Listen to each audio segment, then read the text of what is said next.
There is a lot of discussion on Kashmiri Pandits because of the movie on Kashmir files. I haven't seen the movie, nor would I because of the personal first hand experience being in Kashmir, urbanscape from late 1990 to early 1993, and therefore an intuition what really happened. I may be wrong in my assumptions, but that's what I see as someone who did put his life at stake a number of times. I'll compare this. In 1947 during partition, Kashmir Valley had comparable percentage of Hindu Pandits to Muslims, to that of Muslims to Hindus in rest of India. Today we see Muslims thriving in rest of India, whereas Pandits have almost been exterminated from Valley. In 1947, large sections of Hindus were against Muslims staying back in India, and some of them were very offensive. Yet Muslims did stay back and got integrated in the overall Indian society, adopting a largely liberal form of Hindutva model without converting. Kashmiri Pandits, on the other hand, didn't, in spite of most of them being part of the ruling dispensation in India, and in fact, some of them controlling strings of power not only in Kashmir but also in India.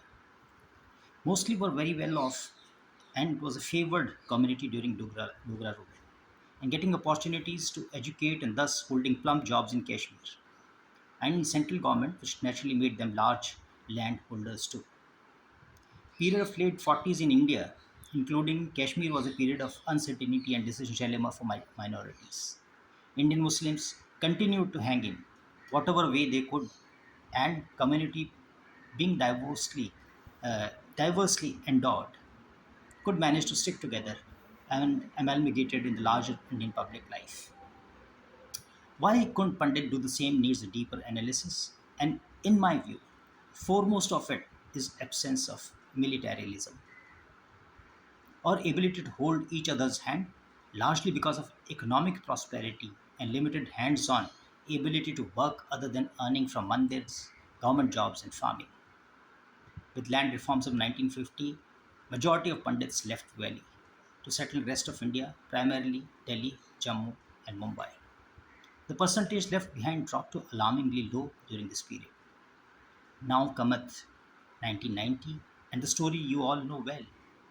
Let me recount an incident to highlight why they needed some militarism to survive.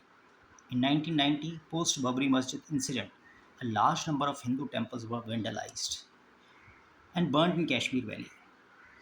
It so happened that my battalion looked after a large portion of South Kashmir, mostly protecting army resources along National Highway from Banihal to Pantha Chowk in Srinagar, and a bit of domination in area Anantnag and Bijbera.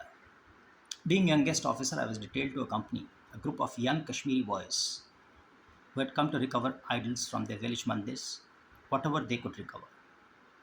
In normal conversation, I told them that we operate largely in information vacuum to the extent that extremists keep roaming amongst crowd in towns and villages while we pass besides them. It was the biggest issue. Intelligence about ground operatives of extremists was negligible. It was but natural that they informed me that they knew who in their villages are ground operatives and for various tanzeems. Really, it seemed a boon for me to know that we had young boys who could help us solve the bigger obstacle in cleansing an area of the bad elements who had hijacked the peace agenda in Kashmir. So good to be true. I asked them how can they help us. To my utter surprise, not one.